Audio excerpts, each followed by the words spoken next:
Hello and welcome to Major HS Kelsey's Balnui Academy. I am Sameer Singhal and today we are going to discuss the Ancient History Set 1 and we will see that which type of questions are really important for our exams, and we will also see the type of things that we can add into these questions that will work for us in our upcoming exam. So guys, शुरू करते हैं आज और देखते हैं कौन कौन से क्वेश्चंस हैं जो हमें यहाँ पे समझने हैं, जानने हैं, और सबसे इंपॉर्टेंटली जो बातें मैं बताते जाऊं वो बातें आप लोग कृपया करके लिखते जाइएगा, काफी आपको फायदा रहेगा। तो पहले क्वेश्चन पे आते हैं।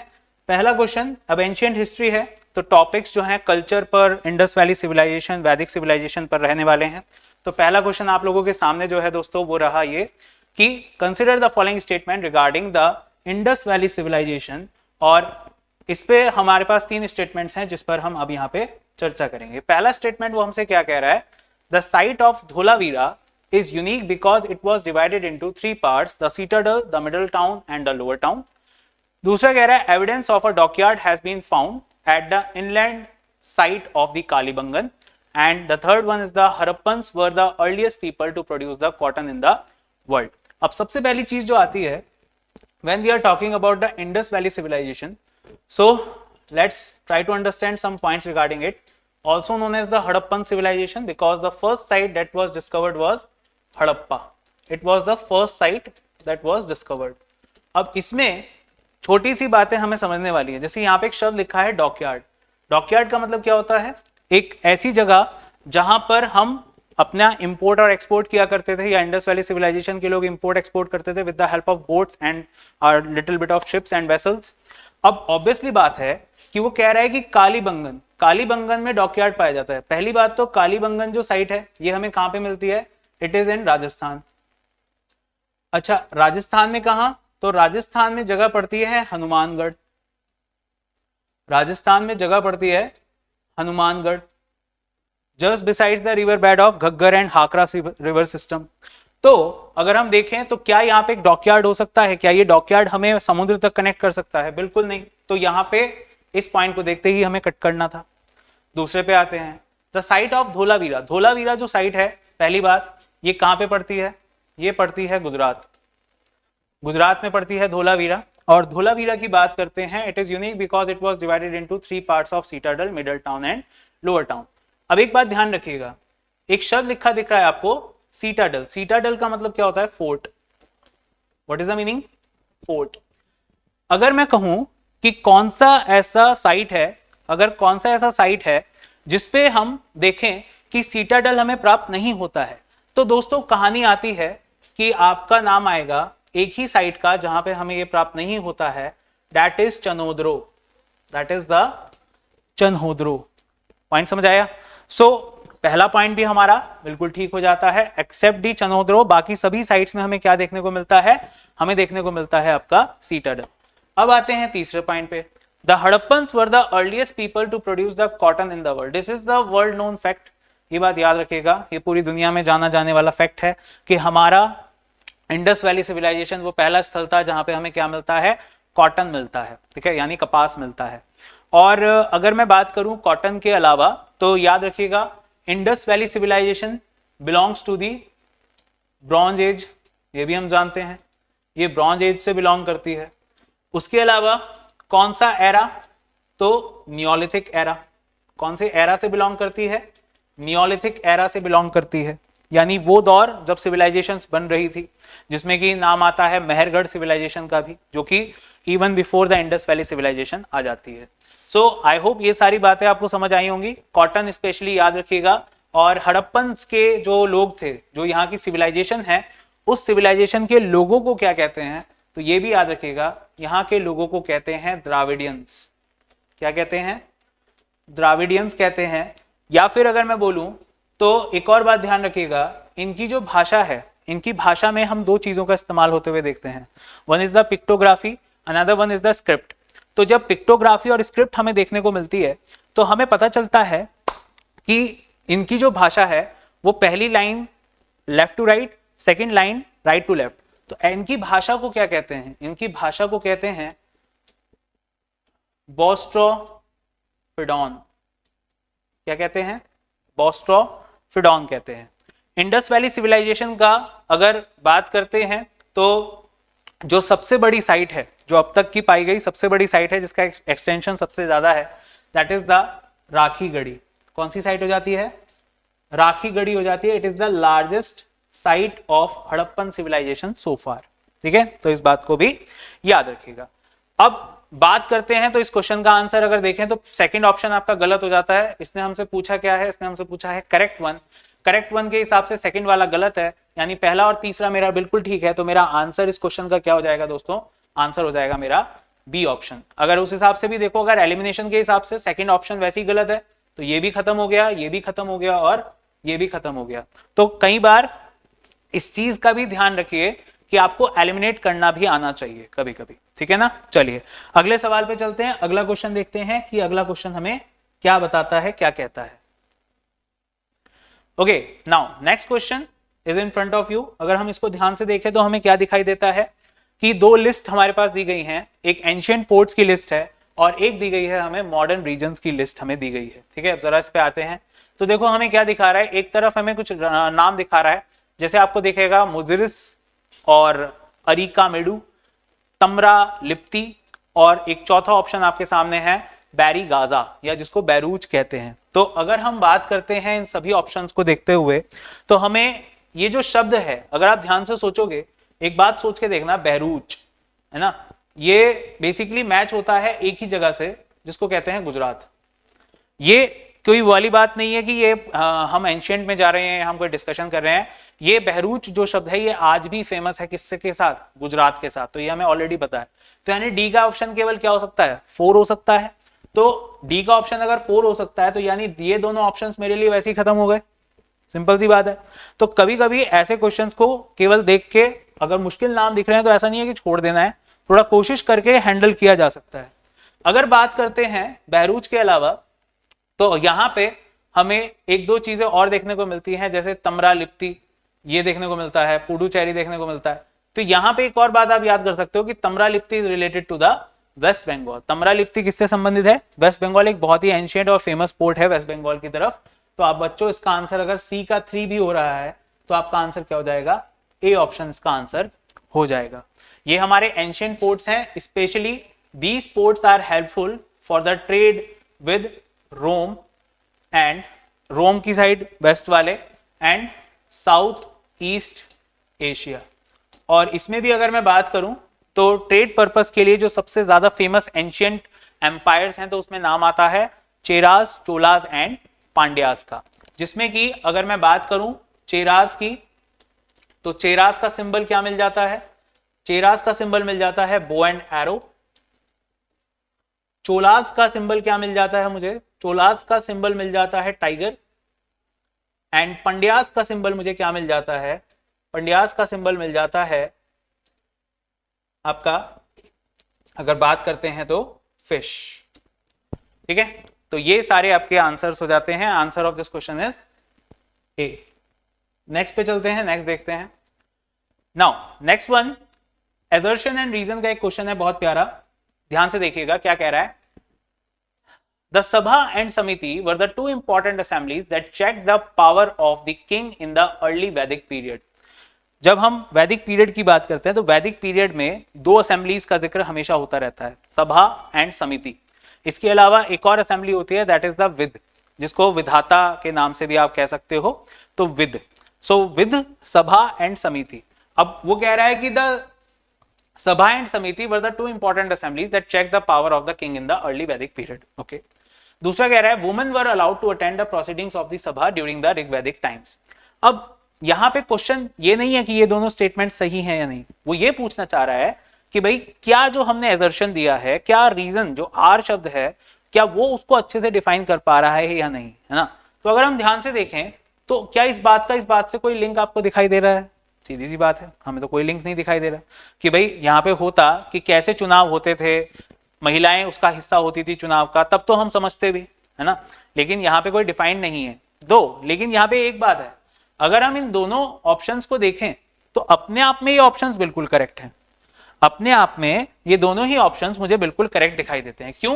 क्योंकि बच्चों याद रखिए, ऋग्वैदिक एज में हमारे जो सारा सिस्टम होता था वो कैसा होता था? रिपब्लिक होता था। कैसा सिस्टम होता था? रिपब्लिक। रिपब्लिक का मतलब जहां पर राजा, या जिसको राजा भी नहीं राजन कहते थे, क्या कहते थे, राजन, ये याद रखिएगा। ऋग वैदिक काल में राजा नहीं होता था, राजन होता था। तो राजन जो व्यक्ति है वो चुना जाता था, तो सभा और समिति को ही उसका काम दिया जाता था चुनने का, जिसमें कि समिति प्रॉपर्ली उसको चुना करती थी, सभा का काम तो बाकी सब चीजें देखना होता था। दूसरी बात, क्या महिलाएं उसका हिस्सा हुआ करती थी इन प्रोसीडिंग्स का, बिल्कुल हुआ करती थी, लेकिन ये दोनों आपस में लिंक्ड नहीं दिखाई दे रहे। तो मैं कहूंगा that both A and R are true, but R is not the correct explanation of A. तो मेरा आंसर बच्चों यहां पे क्या हो जाएगा, बी ऑप्शन। अगर हम बात करते हैं ऋग्वेद की, तो ऋग्वेद ओल्डेस्ट रिलीजियस टेक्स्ट हो जाता है, ओल्डेस्ट रिलीजियस टेक्स्ट हो जाता है। उसके अलावा ऋग्वेद में टोटल कितने मंडल आ जाते हैं, 10 मंडल आ जाते हैं। 10 मंडल में टोटल कितने हाइम्स आ जाते हैं, तो 1028 हाइम्स आ जाते हैं। अगर बात करते हैं, अच्छा एक और चीज, कई बार वो एक सवाल आपसे पूछ लेगा, वो कहेगा कि जो वेद होता है, वेद के सब क्लासिफिकेशन क्या होता है। अब जैसे ही मैं ये सवाल बच्चों से पूछता हूं, तो वेदों के सब क्लासिफिकेशन में बच्चा क्या कहेगा, सर 4 तरह के वेद होते हैं, ऋग्वेद, यजुर्वेद, सामवेद और अथर्ववेद। मैं आपसे ये नहीं पूछा कि वेद कितने प्रकार के हैं, how many types of Veda are there. मैं पूछ रहा हूं कि what is the sub classification of Veda, यानी वेदों के अंदर क्या क्या आता है। तो बात ध्यान से सुनिएगा, जब आप एक वेद का जिक्र करते हो, तो वेद के अंदर आपके आते हैं ब्राह्मणास,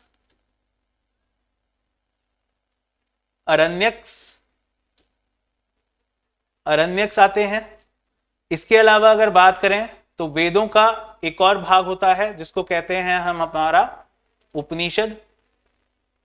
तो उपनिषद एक पार्ट होता है। तो दीज आर द 3 बेसिक सब क्लासिफिकेशन ऑफ अ वेद। ये चारों के चारों हमारे क्या होते हैं, सब क्लासिफिकेशन होते हैं एक वेद के, ब्राह्मणास, अरण्यक्स और उसके साथ साथ आपका उपनिषद। तो इन चारों को बच्चों आप हमेशा याद रखिएगा, ठीक है।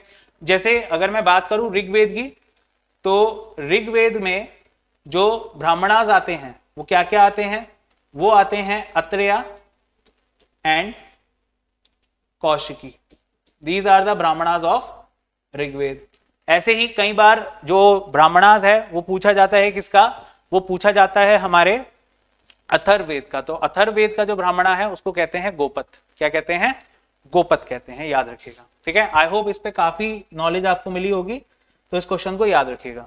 Now he was the first ruler of Magad to have a standing army, earning him the title Senia.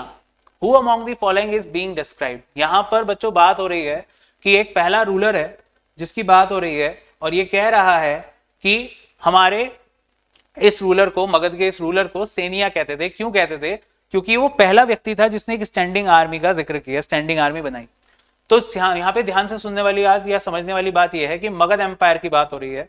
Magadh empire की जब बात होती है तो अराउंड 544 बीसी से मगध एम्पायर एक प्रॉपर फॉर्मेशन तैयार होता है, एक प्रॉपर एम्पायर के रूप में देखा जाता है, जिसकी पहली कैपिटल हुआ करती थी, the first capital was Rajgir. क्या कैपिटल थी, राजगीर। उसके बाद दूसरी कैपिटल कौन सी बनी इसकी, तो दूसरी कैपिटल बच्चों इसकी बनती है पाटलिपुत्र। कौन सी बनती है, पाटलिपुत्र बनती है। राजगीर जो राजधानी है वो किसके समय पे है, वो है बिंबिसार के समय पे। और अगर मैं बात करूं यहाँ पे पाटलिपुत्र की, तो पाटलिपुत्र राजधानी, पाटलिपुत्र शहर का निर्माण किसने किया, वो किया अजातशत्रु ने।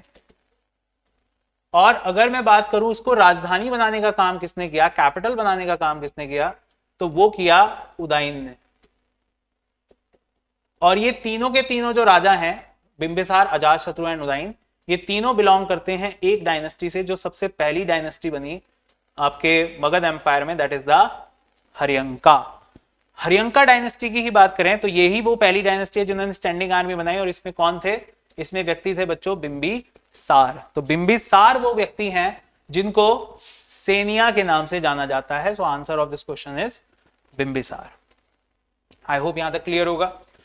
एक और बात अगर हम बात करते हैं, अगर आपसे यही चीज पूछी जाए कि दिल्ली सल्तनत में वो कौन है जिसने पहली बार ये बात सोची कि हमें एक स्टैंडिंग आर्मी, हमें एक परमानेंट आर्मी चाहिए होती है, तो इसको सोचने का काम किया था बलबन ने।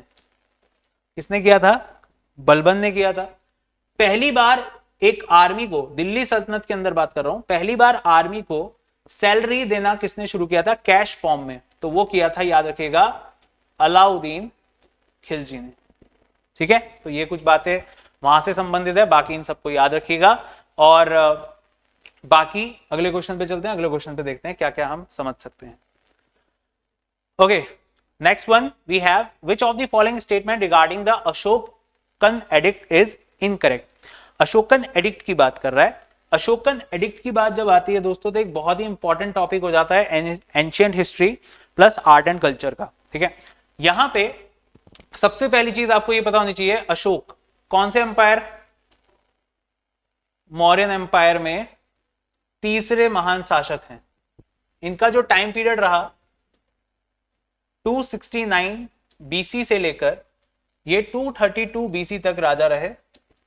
और इनके जीवन में सबसे इंपॉर्टेंट जो चीज है वो रहा, जो सबसे ज्यादा फेमस है वो रहा कलिंग वॉर। वो कलिंग वॉर का जिक्र है।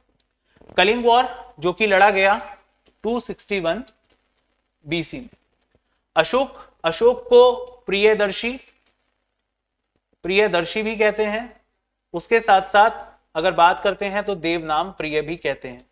अब पहले जरा इस क्वेश्चन पे आते हैं। अशोकन एडिक्ट्स की अगर बात करूं तो पहले एक बात सुन लीजिए, फिर क्वेश्चन पे आते हैं।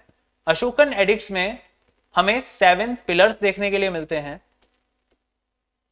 एंड 14 मेजर एडिक्ट्स देखने के लिए मिलते हैं।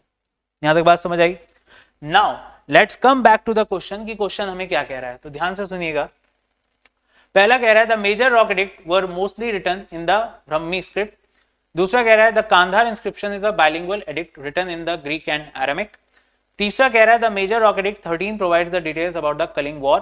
और चौथा कह रहा है Ashoka refers to himself as the Gautam Buddha in all his inscription. तो पहली चीज, तो जब हम इंस्क्रिप्शंस पढ़ते हैं, जैसे फॉर एग्जांपल पहला इंस्क्रिप्शन जो फर्स्ट रॉक एडिक्ट है वो एनिमल सेक्रीफाइस पर प्रोहिबिशन की बात करता है। वो एनिमल सेक्रीफाइस पर प्रोहिबिशन की बात करता है। मैं एग्जांपल दे रहा हूं कुछ आपको। इसके अलावा जो आपका फोर्थ रॉक एडिक्ट है, फोर्थ रॉक एडिक्ट हमें बताता है कि कैसे अशोक ने अपनी पॉलिसी चेंज करी एंड ही चेंज फ्रॉम बहरी Ghosh to Dhamma Ghosh.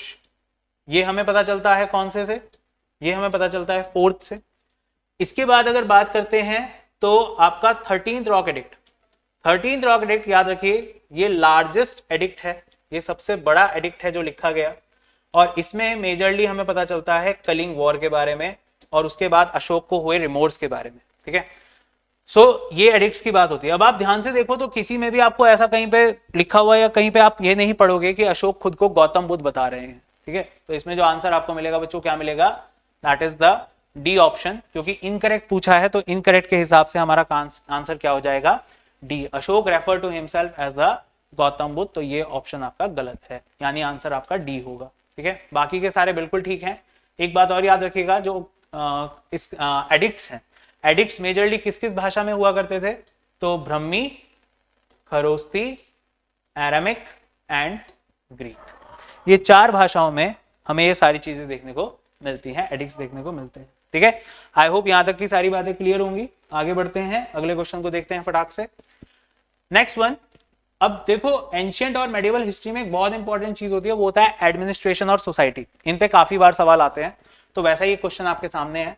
The Guptas administration consider the following: the empire was divided into province called the deshas और द भुक्तीज। दूसरा कह रहा है the provincial governors were usually called uparikas and the post of kumaramatya was the most important cadre for the high ranking officials। तो पहले तो मैं आपको एक चीज बता दूं कि जब हम गुप्ता एम्पायर की बात करते हैं तो गुप्ता एम्पायर में सबसे ऊपर कौन बैठा है? सबसे ऊपर बैठा है किंग, और किंग ने अपने पूरे साम्राज्य को किसमें बांटा है? प्रोविंसेस। प्रोविंसेस को क्या कहते हैं? भुक्तीज कहते हैं, या इन्हीं को हम देशास भी कहते हैं। ठीक है, उसके बाद अगर बात करते हैं तो दूसरे स्तर पर अगर जाती है बात तो फिर आपका नाम आता है विशास। क्या नाम आता है? विशा। उसके बाद अगर बात करते हैं तो फिर आगे चलते हुए हमारे आते हैं वित्त, और उसके बाद अगर बात करते हैं तो आते हैं हमारे विलेज। विलेज को बेसिकली क्या कहा जाता है? ग्राम कहा जाता है। तो ये आपका जो है सबसे पहला लेवल क्या हो गया, ये हो गया प्रोविंसेस का लेवल, उसके बाद ये हो गया हमारा डिस्ट्रिक्ट लेवल, उसके बाद अगर बात करते हैं तो विथ आ गया, विथ हो गया हमारा काइंड ऑफ टाउन, और फिर आ गया ग्राम, ग्राम हो गया यानी कि आपका विलेज, नाम से पता चल रहा है। और अगर बात करते हैं भुक्तीस की, तो भुक्तीस को कौन संभालते थे, भुक्तीस को यहाँ पे बिल्कुल ठीक लिखा है, कौन संभालते थे, उपारिका, याद रखिएगा। अगर आप इस हिसाब से देखें यहाँ पे, तो बच्चों ये जो हमारा क्वेश्चन है इसमें हमें देखने को मिलता है पहला पॉइंट बिल्कुल ठीक है, दूसरा भी ठीक है, तीसरा कह रहा था post of Kumar Amatya was the most important cadre for the high ranking official. यहाँ पे एक बात याद रखिएगा, ये जो अमात्या शब्द है ये बेसिकली मिनिस्टर्स की बात कर रहा है, और कुमार अमात्या एक बहुत ही हाई रैंकिंग मिनिस्टर हुआ करते थे, तो ये भी यहाँ पे बिल्कुल सही है। तो यहाँ पे अगर हम देखें तो आपका आंसर बच्चों क्या हो जाएगा, आपका 1, 2 एंड 3। अब कुछ बातें जो है आप थोड़ा सा बाकी चीजों के बारे में भी जान लीजिए। जैसे अगर मैं बात करूं आप लोगों से, तो मौर्यन एम्पायर, मौर्यन एम्पायर में कई बार एक सवाल पूछा गया है कि दो शब्द आते हैं, प्रदेशिका, प्रदेशिका एंड राजुकाज। ये प्रदेशिका और राजुकाज जो है ये किस लेवल पे हुआ करते थे, तो बच्चों हमेशा याद रखिएगा both are at the level of district. ये दोनों किस लेवल पर काम करते थे, डिस्ट्रिक्ट लेवल पर काम किया करते थे, ठीक है, इस बात को याद रखिएगा। इन दोनों के एडमिनिस्ट्रेशन के अलावा अगर सबसे ज्यादा इंपॉर्टेंट एडमिनिस्ट्रेशन या हायरार्की फेमस है तो वो है अकबर की। अकबर के समय पे आप बात करोगे तो आपको पता चलेगा कि अकबर के समय में हमें देखने को मिलता है कि सबसे ऊपर राजा, और राजा के नीचे क्या क्या सिस्टम होता था, तो सूबा होता था। सूबा के अलावा अगर बात करते हैं तो सूबा से हटके आपको क्या मिलती थी, आपको मिलते थे यहाँ पे सरकार मिलती थी। सरकार के अलावा आपको मिलता था परगना मिलता था, और परगना के अलावा आपको मिल जाता था विलेज यानी ग्राम। तो ये सिस्टम होता था किसमें, अकबर के समय में, ठीक है। इसलिए वहां पे जो सूबा और सूबेदार है तो वो काइंड ऑफ कंपेटेबल है किससे, प्रोविंसेस से, इस बात को भी याद रखिएगा। तो ये सारी बातें आ जाती हैं बच्चों आपके एडमिनिस्ट्रेशन के बारे में। इस क्वेश्चन का आंसर क्या होगा, डी। अगला क्वेश्चन देखते हैं। Okay, very important question, Buddhist councils की बात कर रहा है। अब बुद्धिस्ट काउंसिल में इसने हमें बताया Pataliputra council, Rajgir council, Kashmir council and Vaishali council, और आगे जो है राजा दिए हैं जिनके समय में काउंसिल हुई है, ठीक है। क्वेश्चन बहुत अच्छा है। तो सबसे पहले हमें यह समझना होगा कि बुद्धिस्ट काउंसिल टोटल कितनी है। देखो टोटल काउंसिल्स की बात करो तो 6 हैं, टोटल काउंसिल्स की बात करो तो 6 हैं, लेकिन अगर एंशिएंट काउंसिल्स की बात करूं तो 4 हैं। कब कब हुई हैं, तो सबसे पहली हुई 483 में। 483 बीसी शायद आप जानते होंगे या याद होगा, ये वही समय है जब गौतम बुद्ध का महापरिनिर्वाण हुआ। तो पहली काउंसिल याद रखिए कौन से ईयर में हुई है, जब गौतम बुद्ध का महापरिनिर्वाण हुआ है। उसके बाद दूसरी काउंसिल कब हुई, 100 साल बाद, यानी कि 383 बीसी में। तीसरी काउंसिल जो है वो 133 साल बाद हुई है, यानी 250 एडी में। और चौथी काउंसिल जो हुई है वो 250 बीसी में, और चौथी काउंसिल जो हुई है वो हुई है आपकी 72 एडी। यानी पहली 3 काउंसिल्स मेरी बीसी में है और चौथी काउंसिल मेरी एडी में है। यहां तक बात समझ आ गई। आगे अब बात ये आती है कब कब कहां कहां। तो पहली काउंसिल जो हुई है दोस्तों, अगर पहली काउंसिल की बात करें तो उसको कौन करा रहे हैं, उसको करा रहे हैं अजात शत्रु, क्योंकि उस समय अजात शत्रु मगध के राजा हैं। दूसरी काउंसिल कौन करा रहे हैं, ये करा रहे हैं कालाशोका। तीसरी काउंसिल को कराने का जिम्मा अशोक ने लिया, और चौथी काउंसिल को कराने का जिम्मा लिया है कनिष्क ने। तो यहां पर अगर आप देखोगे तो अब इस हिसाब से आप लगा सकते हो, सबसे पहले अजात शत्रु आ जाएंगे, तो यानी सेकंड। फिर उसके बाद बात करते हैं तो अजात शत्रु के बाद कौन आ रहे हैं, कालाशोका। कालाशोका फोर्थ को लेते हैं, तो यानी 2 एंड 4। क्या 2 एंड 4 के साथ मुझे कोई आंसर मिल रहा है, मुझे बिल्कुल मिल रहा है। मेरा आंसर हो जाएगा A option, that is 2, 4, 1 and 3। So that would be the answer of my question. I hope ये आंसर आपको क्लियर होगा, ठीक है। तो उसको याद रखिएगा। एक दो बातें और, जो पहली काउंसिल थी, पहली काउंसिल में क्या कंपाइलेशन हुआ था, तो पहली काउंसिल्स में हमारे त्रिपिटक्स को कंपाइल किया गया था। और अगर बात करते हैं हमारी चौथी काउंसिल जो कि हुई थी कनिष्क के समय पे, तो यहां पर हमारा बुद्धिज्म हीनयान एंड महायान ये 2 भागों में टूट गया था, ठीक है, इसको याद रखिएगा। अगले क्वेश्चन को देखते हैं। अगला क्वेश्चन क्या कहता है, बहुत ही प्यारा क्वेश्चन, साउथ इंडियन हिस्ट्री पे पहुंच गया है और बात कर रहा है संगम लिटरेचर की। That which of the following statement is correct regarding the Sangam literature. जैसे ही संगम लिटरेचर की बात आए, सबसे पहले उसको ब्रैकेट में लेते हुए एक बात लिख दीजिए, that it is the important part of Tamil literature. ये किससे संबंधित है, तमिल से। अब अगर ये तमिल से संबंधित है तो अब हमसे वो पूछ क्या रहा है, करेक्ट पूछ रहा है। तो जरा अब इस पे आ जाते हैं और देखते हैं कि भाई क्या क्या हमें देखने को यहाँ पे मिल रहा है। तो पहला क्या मिल रहा है, इट इज कंपोज्ड इन संस्कृत। तो भाई ये तो पहली गलत हो गया, क्योंकि मैंने आपको अभी अभी बताया कि आपको यहाँ पे जो चीज मिलती है देखने के लिए वो क्या मिलती है कि ये तमिल में होते हैं। दूसरी बात, संगम लिटरेचर टोटल 3 फेज में हुई थी, first phase, second phase, third phase. First phase में जो भी लिटरेचर लिखा गया, जो भी लिटरेचर बच्चों यहां पे लिखा गया, वो सबका सब नष्ट हो गया, हमारे पास कुछ नहीं बचा। सेकंड वाले में एक किताब मिलती है, दैट इज तोलकापियाम, एक किताब मिलती है तोलकापियाम। और तीसरी वाली में हमें कुछ किताबें मिलती हैं, जैसे 8 किताबें मिलती हैं जिनको कहते हैं एटू टोगई। क्या कहते हैं, एटू टोगई। इसमें टोटल कितनी किताबें हैं, 8। फिर मिलती हैं हमें पाटू पपाटू, इसमें टोटल कितनी किताबें हैं, 10। और इनके अलावा हमें टोटल 18 लिटरेचर वर्क्स देखने को मिलते हैं। ये हमें सब कुछ मिलता है कौन सी काउंसिल में, कौन से संगम में, तीसरे संगम में। संगम का मतलब यहां पे है कि एक सभा बैठी हुई है बहुत सारे कवि और लेखकों की, ठीक है। अब दूसरा कह रहा है the Silappatikaram is an epic written by Ilango एडिगल।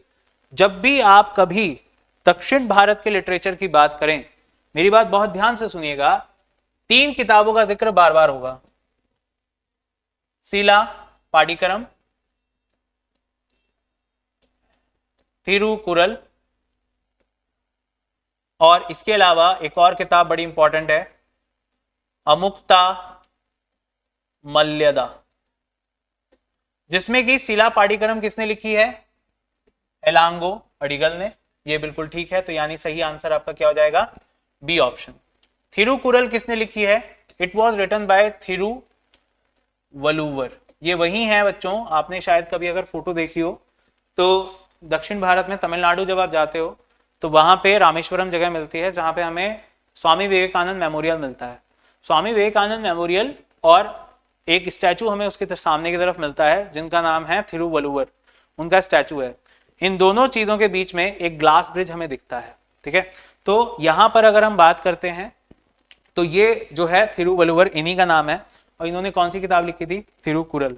और अमुक्ता मल्यदा की बात करते हैं तो ये अच्छा, ये थिरुकुरल कौन सी भाषा की किताब, तमिल, और Amuktamalyada it is Telugu and it was written by Krishna Deva Raya, ठीक है। तो ये कुछ किताबें हैं, वैसे तो और भी हैं लेकिन ये कुछ किताबों में से एक हैं, तो याद रखिएगा, these are some of the very important books of the South Indian literature, ठीक है। अगर बात करते हैं यहाँ पे देखो, बाकी ऑप्शंस को ठीक कर लेते हैं, तो Sangam were held under the patronage of Pallavas. जी नहीं, ये पंड्याज के समय पे हुए थे, याद रखिएगा, किसके समय, Pandyas. And it provide no information regarding the trade with the Roman empire. तो ये बिल्कुल गलत है, अभी थोड़ी देर पहले मैंने आपको बताया था चेरास, चोलास, पंड्याज, तो उनके बहुत अच्छे संबंध होते थे किसके साथ, रोमन्स के साथ, और चेरास, चोलास, पंड्याज के समय पर ही ये संगम लिटरेचर पूरा बना था, ठीक है। तो ये बात याद रखिएगा।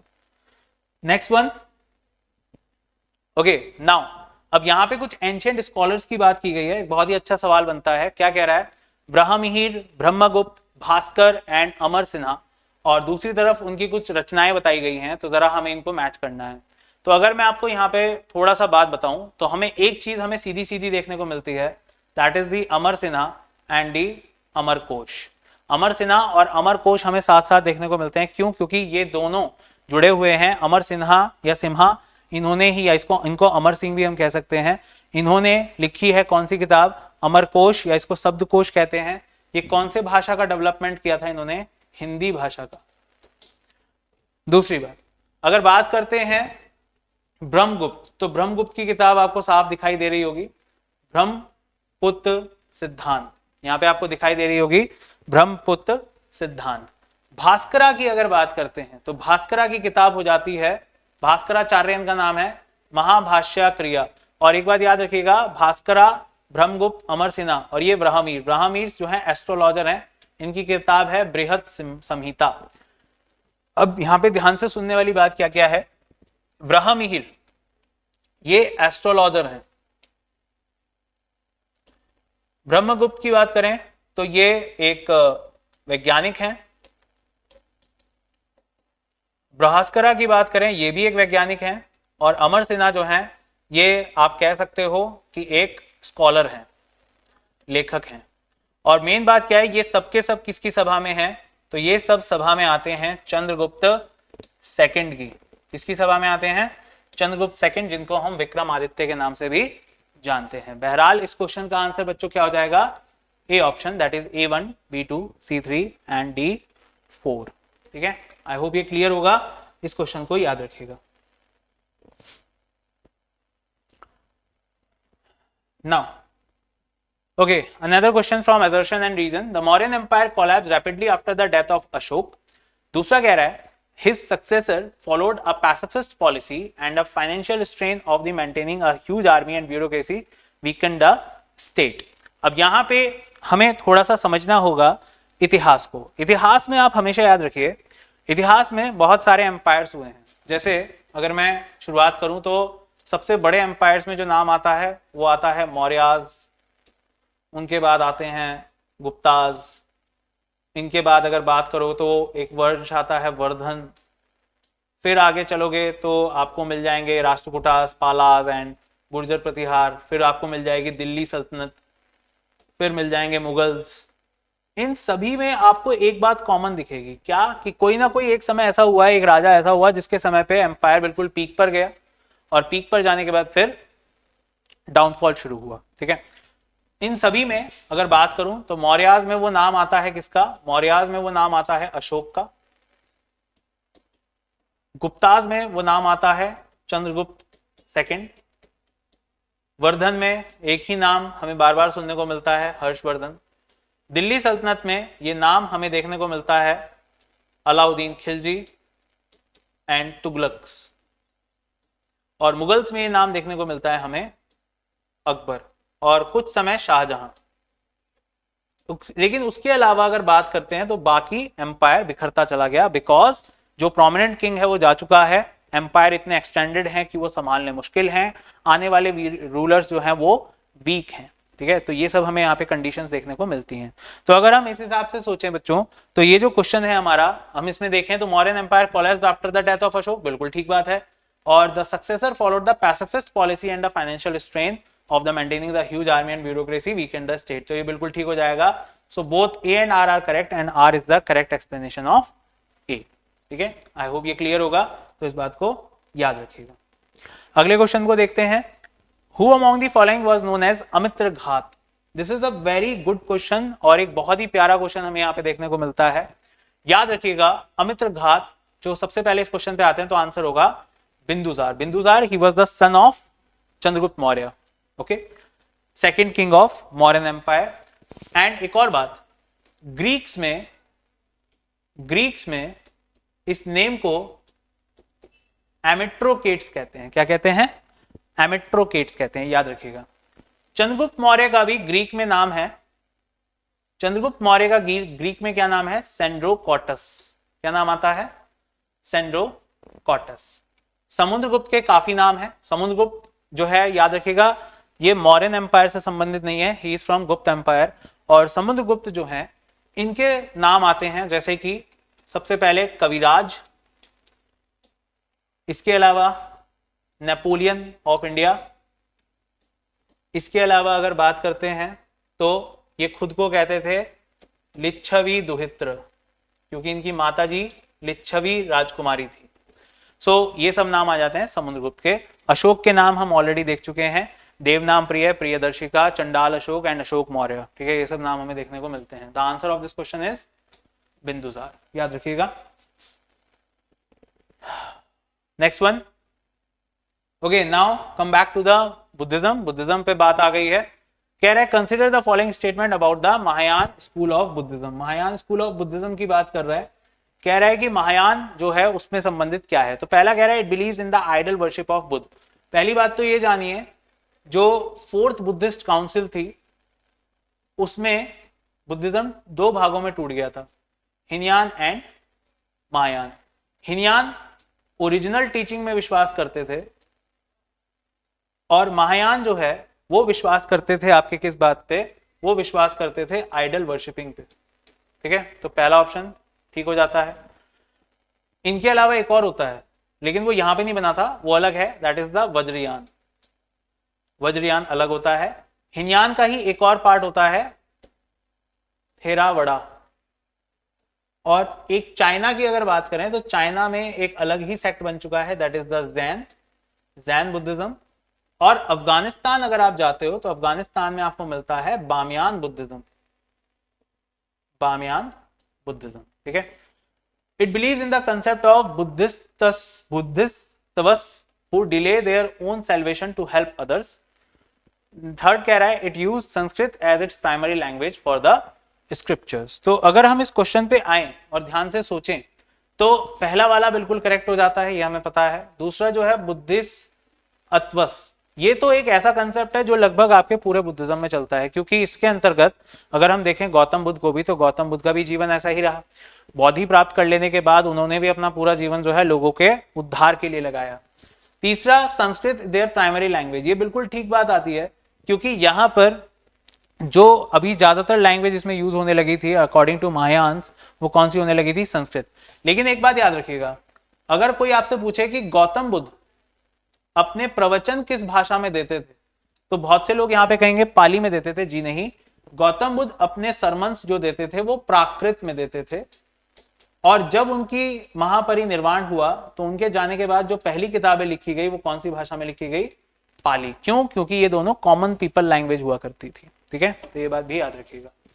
नेक्स्ट पे चलते हैं। इस क्वेश्चन का आंसर अगर देखें बच्चों तो क्या हो जाएगा, इस क्वेश्चन का आंसर हो जाएगा आपका, इस क्वेश्चन का आंसर हो जाएगा आपका 1, 2 एंड 3, तीनों के तीनों बिल्कुल ठीक है।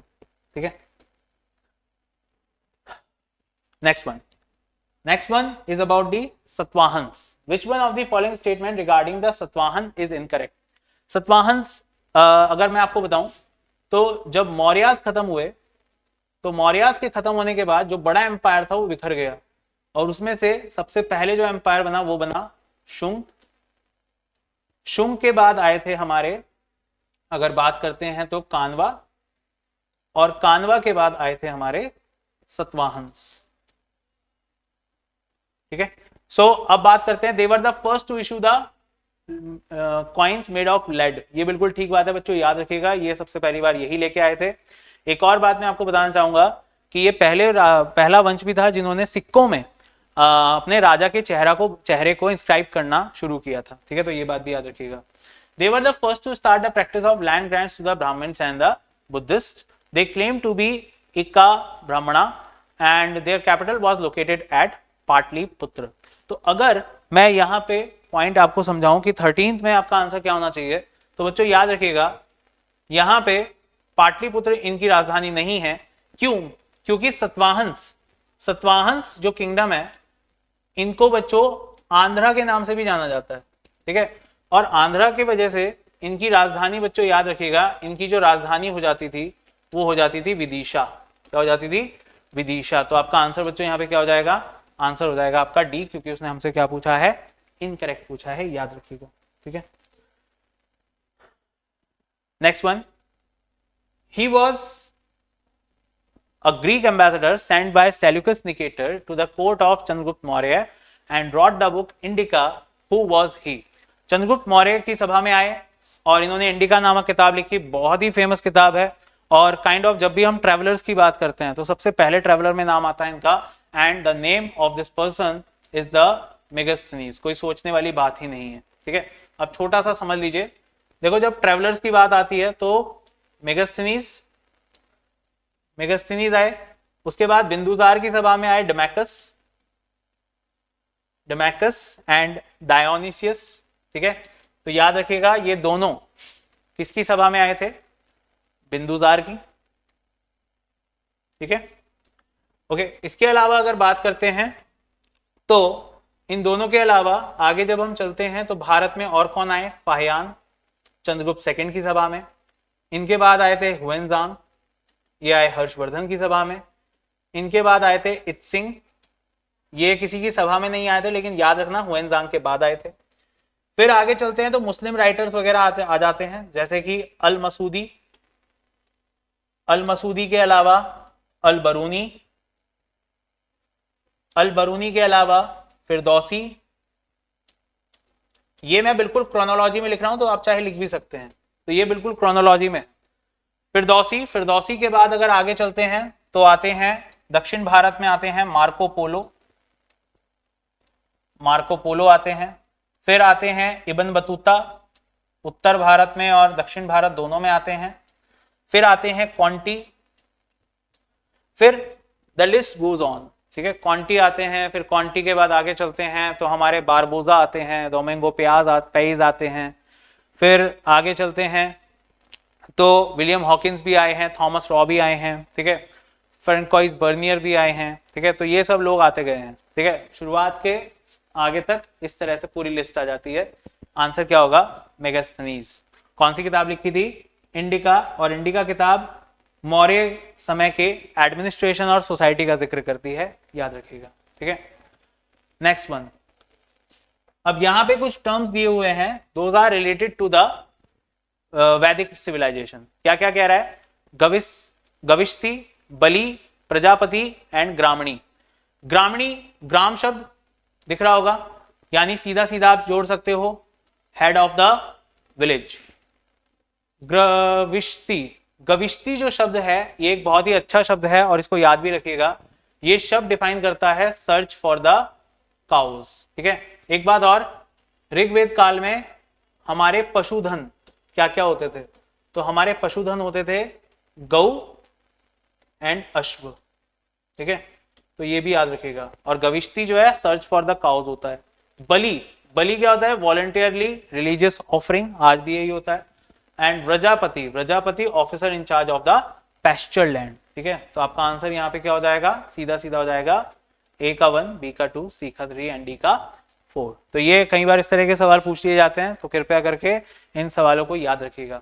ऐसे ही आपसे पूछा जा सकता है कि झेलम, चेनाब, रावी, ब्यास, सतलज, इनके क्या क्या नाम होते हैं। तो झेलम का नाम होता है वितास्ता, चेनाब का नाम होता है अस्किनी, रावी का नाम होता है पुरुषनी,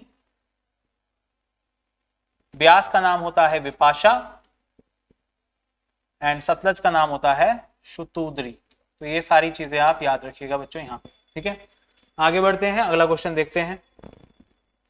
which of the following statement about the Junagadh inscription of Rudradaman is correct. ये वैसे रुद्रदमन फर्स्ट होंगे, याद रखिएगा।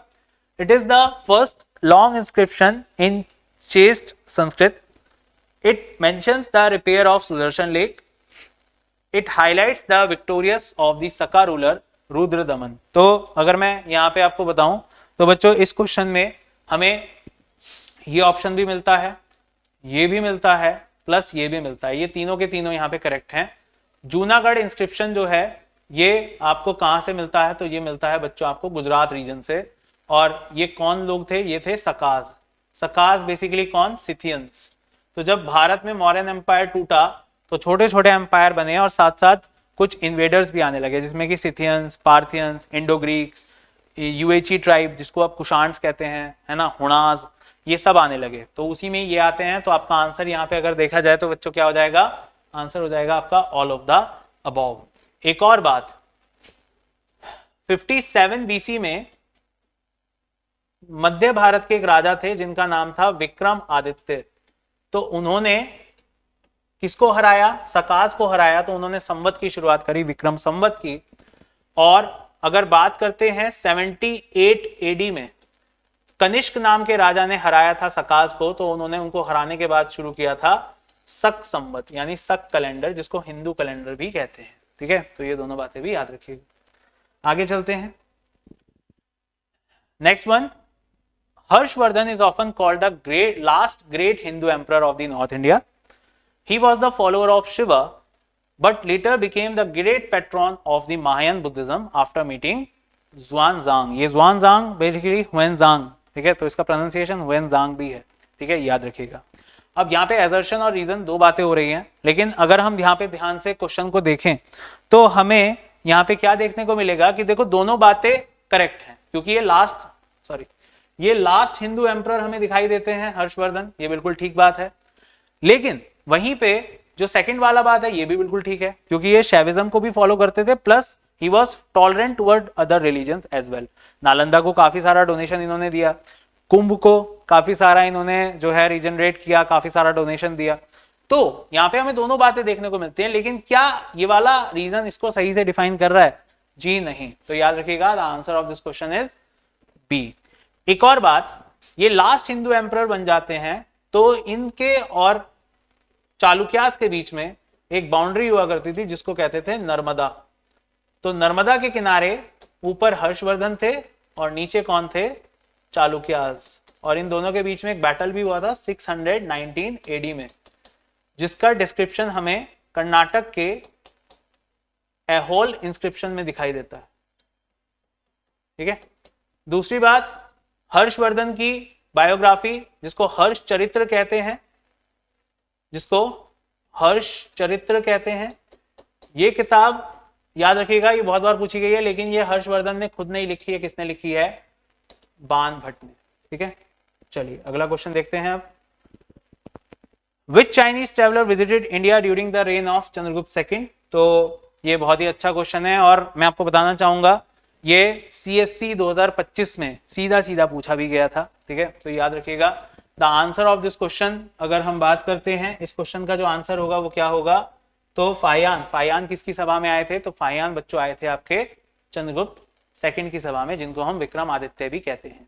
एक बात और याद रखिएगा, इन्हीं के दरबार में 9 रत्न हुआ करते थे, जिस वजह से गुप्त काल को golden period of ancient India कहते हैं, क्योंकि इनके समय पे हर प्रकार के सब्जेक्ट में डेवलपमेंट हुआ था, ठीक है। सो golden period of ancient India, याद रखिएगा, ठीक है। The answer is फायान। Next one बहुत ही अच्छा क्वेश्चन है, रिलेटेड टू आजीविका से संबंधित। जैसे हम पढ़ते हैं बुद्धिज्म के बारे में, जैसे हम पढ़ते हैं जैनिज्म के बारे में, तो वैसे ही जैनिज्म का एक सेक्ट है जिसको कहते हैं आजीविका। ये क्या है अब देखते हैं। It was founded by मकली Ghoshal, contemporary of Mahavir. देखो जैसा मैंने कहा ये जैनिज्म का ही एक पार्ट है, ठीक है, तो ये बिल्कुल ठीक है। It believed in the philosophy of नियति, एब्सोल्यूट डिटर्मिनिज्म, कि ये बिल्कुल नियति में विश्वास करते हैं। इनका कहना ये है कि ऑलरेडी सब कुछ लिखा हुआ है, ठीक है, ऑलरेडी सब कुछ लिखा हुआ है और हमें कुछ और उसमें हम चेंजेस यहाँ पे ज्यादा नहीं कर सकते, तो ये बात कह रहे हैं। तीसरा, Ashoka and his grandson Dasharatha dedicated caves to the Ajivikas, कि भाई अशोक जो है उनके ग्रैंडसन दशरथ जो है वो इसको आजीविका को डेडिकेट करते हैं कुछ केव्स, ये भी बिल्कुल ठीक बात हो जाती है। तीनों बातें ठीक हैं, लेकिन मैं एक और बात बताना चाहूंगा, आजीविका अपनाने वाले मौर्यन किंग कौन थे? तो आजीविका अपनाने वाले मौर्यन किंग हैं बच्चों, याद रखिएगा, बिंदुसार, जिनको अमित्र घात भी कहते हैं, अमेट्रोकेटस भी कहते हैं।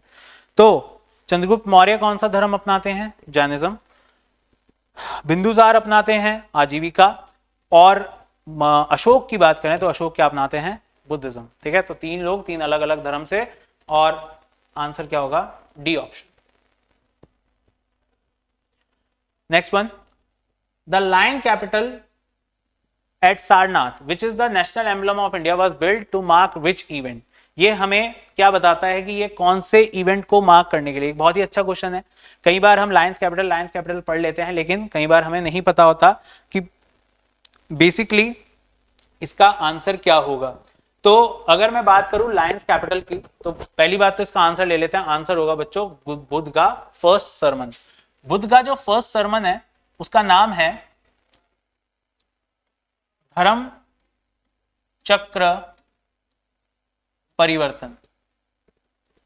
अच्छा, एक और बात, ये जो पहला सरमन है ये गौतम बुद्ध ने कहां पे दिया था? तो ये दिया था सारनाथ, और सारनाथ में ही क्या पाया? सारनाथ को ही क्या नाम दिया गया है? Lions capital. तो आई होप लिंक आपको समझ में आ गया होगा।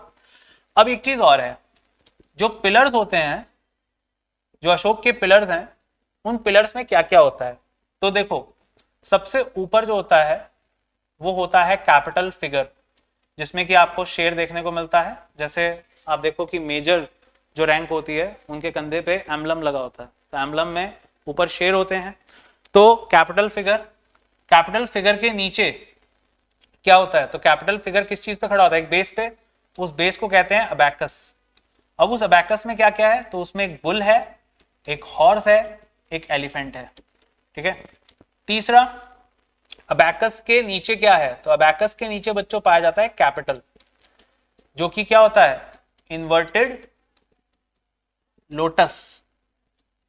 और उसके नीचे चौथे नंबर पे क्या होता है आपका, शाफ्ट।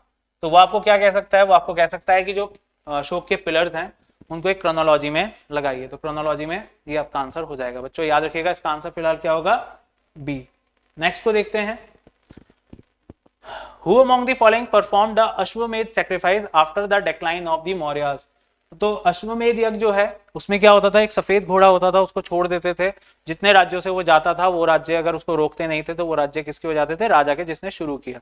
तो बच्चों यहाँ पे याद रखिएगा, जब हम बात करते हैं आपके अश्वमेध यज्ञ की, तो अश्वमेध यज्ञ मौर्यास के जाने के बाद शुंग ने भी किया है, सतकर्णी ने भी किया है और समुद्रगुप्त ने भी किया है। समुद्रगुप्त के बारे में तो मैं बात करूं तो 2 बार किया है, एक बार नॉर्थ इंडिया में और एक बार साउथ इंडिया में। तो इसका आंसर क्या होगा, D option, all of the above, ठीक है, याद रखिएगा। अगर मैं बात करूं कौन से वेद में सैक्रिफिशियल फॉर्मूलाज आते हैं, तो याद रखिएगा the Veda is the Yajurveda. Yajurveda में सैक्रिफिशियल फॉर्मूलाज का जिक्र किया जाता है। Next one. अब यहां पे बच्चों आती है बात, एक और क्वेश्चन, यहां पे आपकी फिलॉसफी और फाउंडर्स का जिक्र किया गया है। आपके सामने है न्याय, वैश्य, एशिका, संख्या या फिर, और उसके साथ साथ है योगा। योगा के साथ यहां पर आपको एक वर्ड मैच होता हुआ दिखाई दे रहा होगा, पतंजलि, क्योंकि आज भी आप देखिए पतंजलि और एक पूरा ऑर्गेनाइजेशन है जिसके रचयिता या जिसके जो चलाने वाले हैं वो हैं हमारे बाबा रामदेव जी, और वो बेसिकली योगा सिखाते हैं। तो काइंड ऑफ आप वहां से सीख सकते हो, वहां से समझ सकते हो।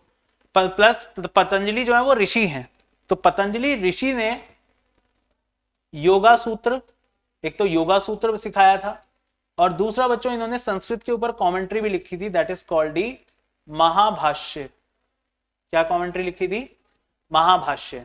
तो डी का 4 हो जाएगा, डी का 4 हो जाएगा, तो यानी ये खत्म और ये भी खत्म। अब आते हैं संख्या। संख्या जो है बच्चों ये बेसिकली आपके क्या हो जाते हैं, तो ये आपका जुड़ जाता है सीधे सीधे यहाँ पे किससे, ये जुड़ जाता है आपका कपिल से, ठीक है, कपिल से जुड़ जाता है। क्यों, क्योंकि संख्या बेसिकली एक प्रकार के शिल्पकार हुआ करते थे, तो ये शिल्पकारिता में आते हैं, और इसके जो रचयिता है वो कौन है, कपिल हैं। तो सी का क्या हो जाता है, 3, सी का 3 हो जाता है, तो मेरे पास यही ऑप्शन बचता है, द आंसर इज ए, ठीक है, इस बात को याद रखिएगा। Okay, next one. Which of the following statement is incorrect regarding the Gupta Golden Age? Gupta Golden Age मैंने आपको अभी बताया, कह रहा है decimal system and the concept of zero were refined during this period. Kalidas wrote Abhigyan Shakuntalam during this era. The caste system became flexible and the practice of untouchability disappeared. And architecture reached its peak with the development of the Nagara style. Nagara style क्या होता है, ये temple making style होता है, ठीक है। भारत में majorly 2 प्रकार के हैं, उत्तर भारत में नगारा, दक्षिण भारत में द्राविड़ा, ठीक है। दूसरी चीज, अगर हम बात करते हैं जीरो, तो आप जानते हो कि आर्यभट्ट इसी सभा में थे, तो ये भी ठीक हो जाएगा। अभिज्ञान शाकुंतलम कालिदास के और भी नॉवेल्स हैं, जैसे कि आपका आ जाता है विक्रम शौर्य, मेघदूतम, अभिज्ञान शाकुंतलम तो है ही, ठीक है, तो ये सब आ जाते हैं। कालिदास को शेक्सपियर ऑफ इंडिया भी कहते हैं। तो यहाँ पे अगर हम देखें तो हमें एक ऑप्शन देखने को मिलता है, वो होता है सी ऑप्शन। वो क्या कह रहा है कि कास्ट सिस्टम पूरी तरह से खत्म हो गया था, तो ये गलत है, ऐसा नहीं था, क्योंकि कास्ट सिस्टम में चेंजेस जरूर हुए थे, थोड़ा सा चीजें बेहतर हुई थी, वुमेन के लिए भी बेहतर हुआ था, लेकिन अभी भी चीजें चल रही थी, ठीक है। तो आपका आंसर क्या हो जाएगा, सी ऑप्शन हो जाएगा इनकरेक्ट के केस में, ठीक है। I do not find any evidence of the use of iron in this period, but their drainage system was the best in the ancient world. To which civilisation does this refer? Simple सी बात मैं आपको बताऊं, iron की खोज हुई है 9th century BC. वैदिक सिविलाइजेशन का पीरियड 1600 से 600 बीसी का है।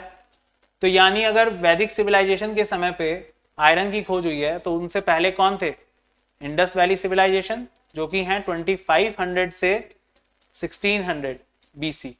तो यानी एक ही आंसर मुझे मिलता है, that is the B option, Indus valley civilisation मुझे आंसर मिल जाता है। ठीक है, तो आयरन की खोज इस समय पे नहीं हुई थी, इसलिए इंडस वैली सिविलाइजेशन को हम ब्रॉन्ज एज में कंसिडर करते हैं, और उससे पहले वाला जो अर्ली हड़प्पन है या अर्ली इंडस वैली है उसको चैल्कोलिथिक एज में कंसिडर किया जाता है, यानी कॉपर एज में कंसिडर किया जाता है। ठीक है, तो इसको याद रखिएगा। Next one, the Gandhara school of art is also known as the Greco Buddhist school. It used Greek techniques to portray Buddhist themes, specifically depicting the Buddha in the likeness of the Apollo. तो भाई एक बात समझो, पहली बात तो ये जो स्कूल्स हैं ये किसके समय पे बने हैं? कनिष्क। कनिष्क ने दो तरह के स्कूल्स बनाए थे, एक गांधार और दूसरा स्कूल जो तैयार हुआ था वो हुआ था आपका कौन सा? Mathura. Gandhara school of art जो है वो बुद्धिज्म से संबंधित है, और अगर मैं बात करूं मथुरा स्कूल ऑफ आर्ट की तो वो Buddhism plus Hinduism plus Jainism plus Gandhara school of art specifically जो डिजाइन तैयार करता था, जो चेहरे तैयार करता था, स्कल्पचर्स तैयार करता था, उसमें हमें मेजॉरिटी ऑफ किसका इन्फ्लुएंस देखने को मिलता था? ग्रीक्स का, और उसमें भी कौन से भगवान का? अपोलो का। तो अपोलो से इन्फ्लुएंस होके, उनके सिस्टम से, उनके डिस्क्रिप्शन से इन्फ्लुएंस होके वो बनाते थे। तो अगर हम यहाँ पे देखें तो हमें सारी बातें एकदम मैच होती हुई दिखाई देती हैं। और क्वेश्चन नंबर 25 में अगर बात करते हैं बच्चों, तो इसका आंसर आपका क्या हो जाएगा? Both A and R are correct and R is the correct explanation of A. ठीक है, तो इसको याद रखिएगा। नेक्स्ट वन, भाई मेगास्थनीज के अकाउंट्स की बात कर रहे हैं कि मेगास्थनीज इसमें से क्या बता के गए हैं। कह रहे हैं, he mentioned that there was no slavery in India, he divided Indian society into 7 castes, और he observe that Indians did not know the art of writing. तो ये तीन बातें ये बता के गए हैं, जिसमें कि मैं आपको एक बात बताना चाहूंगा, स्लेवरी के बारे में मेगास्थनीज कहते हैं कि नहीं है, लेकिन एक कॉन्ट्रडिक्शन है। उसी समय की किताब है अर्थशास्त्र, और अर्थशास्त्र में मेगास्थनीज कहते हैं, अर्थशास्त्र में चाणक्य कहते हैं कि यहां पे स्लेवरी होती थी। तो एक कॉन्ट्रडिक्शन आप ये याद रखिएगा। दूसरी बात, मेगास्थनीज इन तीनों ही बातों को बताते हैं यहाँ पे, ये तीनों ही बातें आपकी जो है बच्चों यहाँ पे अगर हम देखेंगे तो ठीक हो जाती हैं। तो यानी इसका आंसर आपका क्या हो जाएगा? आंसर हो जाएगा आपका डी। एक और बात याद रखिएगा, मेगास्थनीज जो हैं वो ये भी बताते हैं कि जो मौर्य समय के पैलेसेस हैं, पैलेसेस इस पूरी दुनिया में बहुत ही मैग्निफिशिएंट पाए जाते थे। तो ये भी बात याद रखिएगा, ये आता है आपका 26 के संदर्भ में, तो मेगास्थनीज के संदर्भ में ये बात याद रखिएगा। Next one, who was the court poet of Samudragupta who composed the Prayag प्रशस्ति? पहली बात, ये जो इलाहाबाद पिलर इंस्क्रिप्शन है, ये इलाहाबाद पिलर इंस्क्रिप्शन 3 राजाओं का जिक्र करता है। सबसे पहले इसको बनवाया था अशोक ने, तो उन्हीं का। दूसरा ये जिक्र करता है समुद्रगुप्त का, और तीसरा जिक्र करवाया गया इस पे एक राजा ने अपना, जिसका नाम है जहांगीर। तो 3 अलग अलग समय के राजाओं का जिक्र है। प्लस प्रयाग प्रशस्ति लिखने वाले जो व्यक्ति हैं बच्चों, वो कौन है? हरिसेन। याद रखिएगा, प्रयाग प्रशस्ति consist of all the Wars that were fought and won by Samudragupta. याद रखिएगा बच्चों इस चीज को। ठीक है, अगला देखते हैं, लोथल। लोथल में राइस हस्क की बात कर रहा है कि लोथल में राइस हस्क प्राप्त हुआ, मोहनजोदाड़ो में ग्रेट बाथ, और चन्होद्रो में बीड मेकिंग फैक्ट्री। चन्होद्रो याद होगा आपको, मैंने शुरुआत में बताया था, the only place without citadel, citadel के बिना प्राप्त हुआ। प्लस चन्होद्रो में अगर बात करते हैं तो हमें क्या प्राप्त होता है? लिपस्टिक, कॉम वगैरह भी प्राप्त होती हैं, बीड मेकिंग फैक्ट्री भी प्राप्त होती है। मोहनजोदाड़ो में ग्रेट बाथ के अलावा बात करते हैं अगर, तो वहां पे हमें प्राप्त होता है ब्रॉन्ज डांसिंग गर्ल भी प्राप्त होती है। उसके अलावा अगर बात करते हैं तो ग्रेट ग्रैनरी भी प्राप्त होती है। तो ये सब चीजें मोहनजोदाड़ो से प्राप्त होती हैं। और लोथल में राइस हस्क के अलावा लोथल में चेस प्राप्त होता है। प्लस लोथल में हमें प्राप्त होता है क्या? The artificial dockyard. तो ये तीनों चीजें हमें यहाँ पे मिल जाती हैं। तो आपका आंसर बच्चों, इसका आंसर क्या हो जाएगा? डी का हो जाएगा, फर्स्ट, सेकंड एंड थर्ड। ठीक है, तो इस बात को याद रखिएगा। What was the main reason for the Kaling War as per the historians के हिसाब से कलिंग वॉर के बारे में इसमें क्या बात बताई गई है? To capture the strategic trade routes to south east Asia, to punish the Kalinga for supporting the Greeks, to avenge the death of Chandragupta Maurya, to fulfil a religious prophecy. तो अगर हम यहाँ पे देखें तो इस चीज का कोई लेना देना नहीं, क्योंकि चंद्रगुप्त मौर्य वो व्यक्ति हैं जो जैनिज्म अपना रहे हैं और भूखे रहकर प्राण त्याग दे रहे हैं, तो यानी ये तो खत्म हो गया बात, ये तो गलत हो गई चीज, है ना, ये तो हो ही नहीं सकता। अब अगर बात करते हैं to fulfil the religious prophecy, तो ऐसा कुछ नहीं है, ये भी गलत है, क्योंकि अशोक इस समय बहरी घोष पॉलिसी पर है, नॉट धम घोष पॉलिसी, है ना।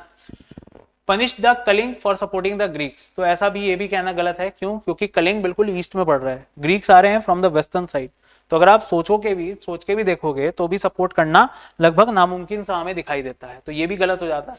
तो इकलौता पॉइंट जो हमें दिखता है यहाँ पे वो क्या मिलता है कि साउथ ईस्ट एशिया की तरफ, यानी जहां पे पहले चोलास भी गए हुए हैं, वहां पर जाने के लिए एक ट्रेड रूट चाहिए था, जो कि मिला कहां से?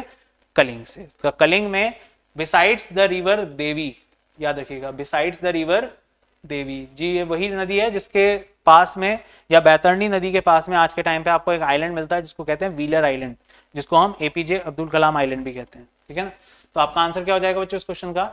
A option, that is the two conquer the south east Asian trade routes. Now the last one basically if we talk about is this one, the 30th, the महाजनपद and the capital। महाजनपद और capital के जिक्र कर रहा है, कह रहा है कि इसमें से क्या करेक्ट हो सकता है। तो एक तरफ महाजनपद है और एक तरफ कैपिटल्स हैं। बहुत अच्छा सवाल होता है। अब कभी कभी तो इसमें महाजनपद के साथ साथ वैदिक रिवर्स के नाम भी आने लगे हैं, तो ध्यान से अगर आप देखोगे तो सबसे पहले वत्स की बात करोगे तो वत्स कौन सा एरिया पड़ता है आज के समय का? तो ये इलाहाबाद वगैरह का रीजन है, और इसकी राजधानी हुआ करती थी आपकी कौशाम्बी।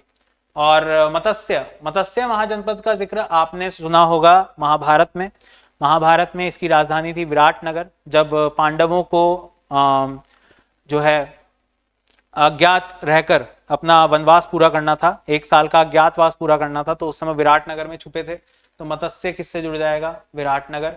शूरसेन की राजधानी मथुरा, और अस्मक आ जाता है पोतन। अस्मक में याद रखिएगा, अस्मक इकलौता ऐसा महाजनपद है जो कि साउथ इंडिया का महाजनपद कहलाता है, ठीक है, तो ये बात भी याद रखिएगा। तो इन सभी के हिसाब से अगर यहाँ पे हम देखें तो बच्चों क्या आंसर हो जाएगा आपका?